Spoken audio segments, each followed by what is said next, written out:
Maskarebet atau Jaka Tingkir selalu membuat kisah. Kehebatan dengan menggunakan getek yang disangga 40 buaya, kesaktian hingga mengalahkan Kebo Danu yang menggila menjadi pelajaran berharga bagi yang mampu mempelajari makna simbolik dan tafsirnya. Sebelum dilanjutkan, subscribe, like, komen, dan share, serta dentingkan lonceng agar kanal ini bisa mengunjungi dengan informasi menarik lainnya. Kesaktian dan ketampanan membawanya menjadi menantu Sultan Trenggono menyunting Ratu Mas Cempaka.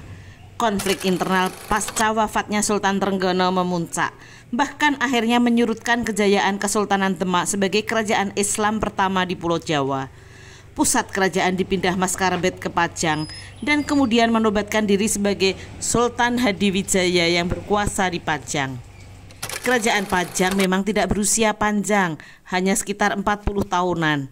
Dalam laman Visit Jawa Tengah jatengprof.go.id yang diposting 9 April 2020 disebutkan, mengalah bukanlah kalah. Dalam pandangannya, Panembahan Senopati menjadi raja adalah takdirnya.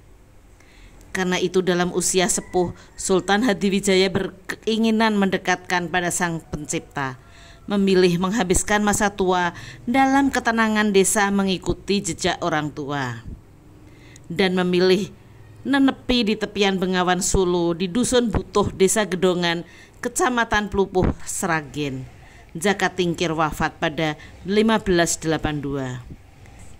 Saat ini hampir setiap hari selalu ada peziarah datang dan mendoa di kompleks makam yang dalam satu cungkup dengan ayahnya Ki Kebo Kenongo bergelar Ki Ageng Pengging atau Kiai Ageng Butuh. Lantas bagaimana informasi yang menyebutkan makam Sultan Hadiwijaya di Lamongan? Simak penuturan Vina, petugas penerima tamu. Nah, kalau di sini itu ada orang tuanya, ada kerabatnya, ada penderek-pendereknya ada di sini. Dan tidak hanya makam Sultan Hadiwijaya gitu ya. Jumat, Sabtu sama Minggu. Tapi setiap hari pasti ada tamu. Pasti ada. Tidak pernah ditutup sini. Ditutupnya tanggal jam 2 malam sampai pagi.